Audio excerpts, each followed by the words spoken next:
Finalement, c'est ce qui se passe assez souvent quand on reste très longtemps dans un travail. On peut avoir l'activité qui nous plaît plus du tout, le lieu qui nous plaît pas, mais on a des personnes autour de nous, des collègues avec qui on a de l'attachement et on est très proche d'eux et on est très heureux de les avoir dans notre entourage et donc on va rester dans l'entreprise alors qu'il n'y a plus les autres éléments. Pourquoi? Parce que ce sont des personnes où la partie relation, gens, va être très important. J'aurais pu mettre en catégorie d'intérêt les relations que tu crées avec un autre humain. C'est ça les gens, les personnes.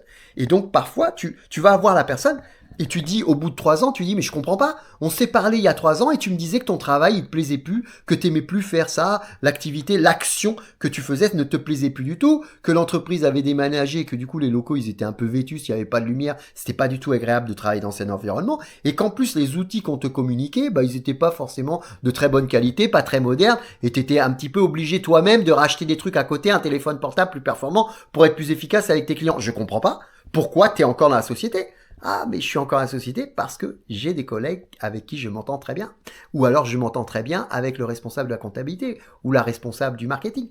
Mais en tout cas, j'ai un centre d'intérêt, quelque chose qui fait que je continue à être motivé pour travailler dans la société. Le jour où la personne avec qui tu t'entends très bien quitte la société, c'est terminé, tu pars aussi.